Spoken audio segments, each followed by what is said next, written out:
John 3:16 ang binabanggit natin. Halos minamaliit natin ang talata sa Biblia. John 3:16, yan ay ang bata.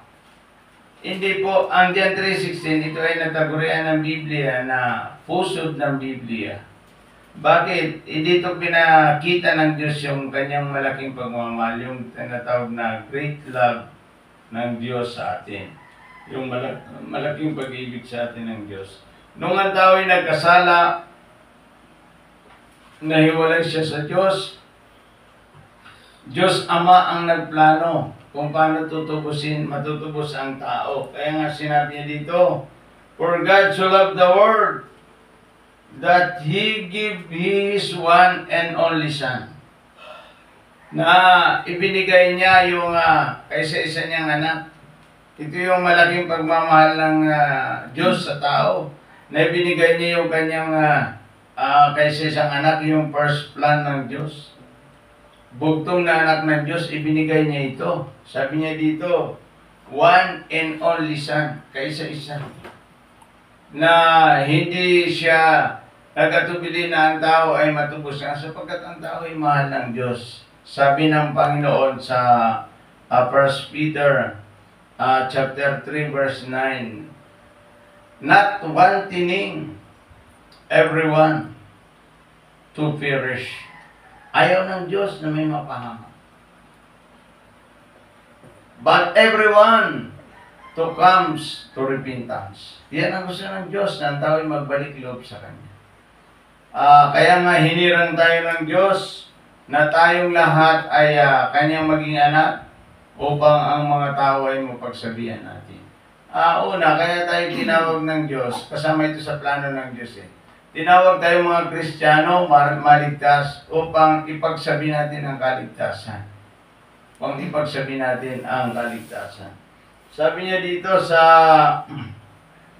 17, for God did not send His Son into the world to condemn the world.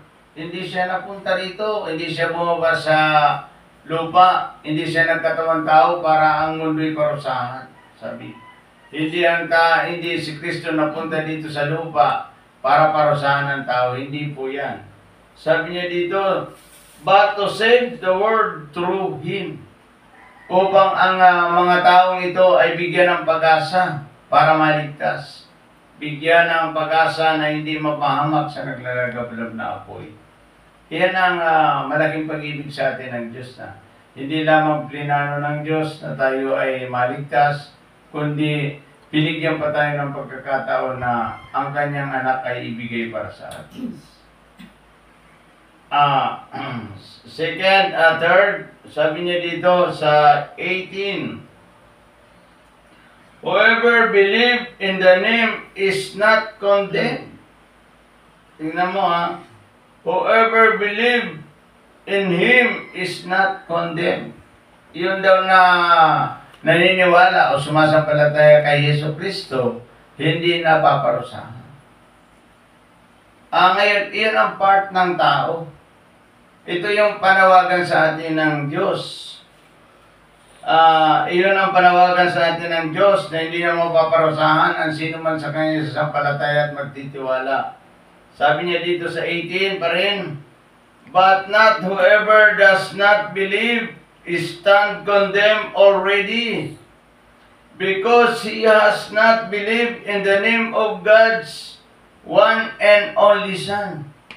Yan, kung hindi ka pala maniniwala sa Diyos, o hindi ka sasampalataya sa Panginoon, magbibigay ng buhay sa Panginoon, mapapahamak ka talaga.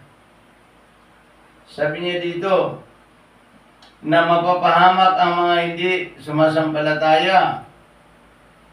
But whoever does not believe, yun daw na mga hindi naniniwala o sumasampalataya sa Panginoon, ay mapapahamak yan.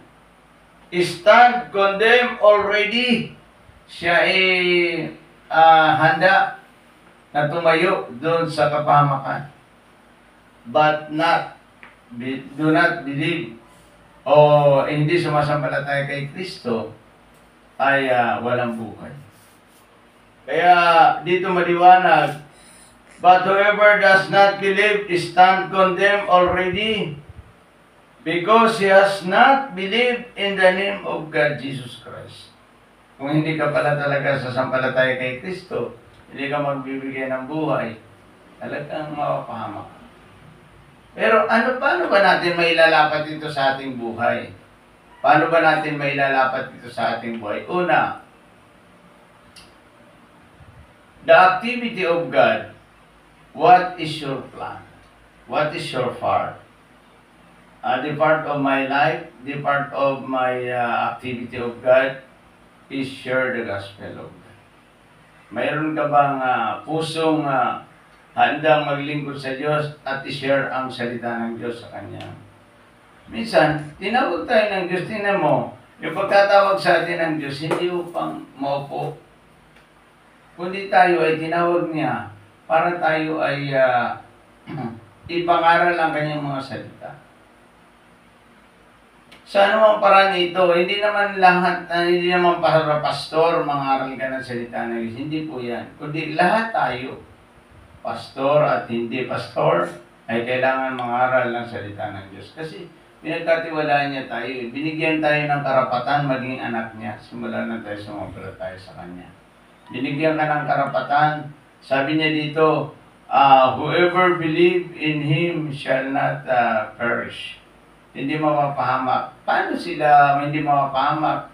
Kung ibabalita mo sa iyong kaibigan, sa iyong mga kakilala, na si Jesucristo ang tagapagligtas natin, ang Diyos at tagapagligtas ng ating buhay. Yun ang napakahalaga sa buhay ng Kristiyano. Kaya minsan ipinagbabawal sa atin yung mga chismisan. Chismisan, umpukan sa masama. Kasi yan ay mga daan na nakakapagpalayo sa Diyos. Paano ka makakapag-share ng salita ng Diyos kung ikaw ay nakikipag-umpukan dyan sa hindi magagandang bagay? Kaya, yun sabi ng Panginoon, whoever believe in Him, o ay paano maniniwala ang tao kung hindi mo isi-share ang salita ng Diyos? But not whoever believe, stand condemned already, sabi. Ay, paano yan makakasampalataya kung hindi ka kumikilos? Hindi mo sinishare ang salita ng Diyos. Hindi po yan eh. Dapat ang tinatawag na gawain sa Panginoon, yung tinatawag nating mix. Mayroon tayong programang pagsishare ng salita ng Diyos, mayroon tayong programang pag-aawit, mayroon tayong programang paglilinis sa church, o mayroon tayong programa sa pagtulong sa ating mga kapwa. Iyan ang buhay ng Kristiyano. Iyan ang buhay ng Kristiyano. May panahon ikaw ay tumutulong, may panahon ikaw ay naglilingkod sa Diyos, may panahon ikaw ay nagsishare ng salita ng Diyos.